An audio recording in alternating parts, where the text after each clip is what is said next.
Hi, ഇന്ന് നമുക്കൊരു ഉണ്ണിയപ്പം ഉണ്ടാക്കി നോക്കിയാലോ? ഞാൻ ആദ്യമായിട്ടാണ് കേട്ടോ ഉണ്ണിയപ്പം ഉണ്ടാക്കണേ.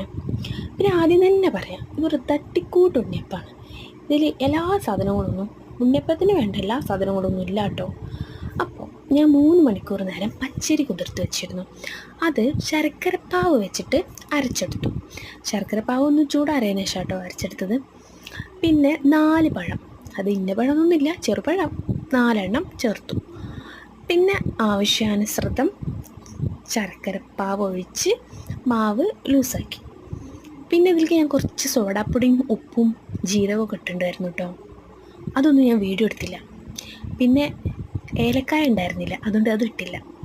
പിന്നെ കുറച്ച് ആട്ടപ്പൊടി ഇട്ട്, പിന്നെ തേങ്ങാക്കൊത്ത് വറുത്ത് അതും ഇട്ടു. അപ്പോൾ നമ്മളെ മാവ് തന്നെ അടിപൊളിയായിട്ട് സെറ്റായിട്ടുണ്ട്.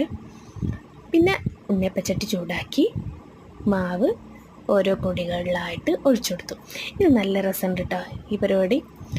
അപ്പോൾ മാവ് ഇങ്ങനെ പൊങ്ങി വന്നു. പക്ഷേ ഈ ഒരു പരിപാടി ഉണ്ടല്ലോ, ഈ മറിച്ചിടുന്ന പരിപാടി, അതെനിക്ക് തീരെ പറ്റിയില്ല. കാരണം പറഞ്ഞ അനുസരണമില്ല. കണ്ടോ ഞാൻ മറിച്ചിടുമ്പോൾ അതിൻ്റെ പിന്നാലെ വരിക. കണ്ടോ, തീരെ അനുസരണമില്ലാത്തൊരു ഉണ്ണിയപ്പാണെന്നാണ് തോന്നുന്നത്. അങ്ങനെ ഉണ്ണിയപ്പം സെറ്റായി. നല്ല മണവും, കാണാൻ ഉണ്ണിയപ്പത്തിൻ്റെ ലുക്കൊക്കെ ഉണ്ട്, ടേസ്റ്റും ഉണ്ട് കേട്ടോ.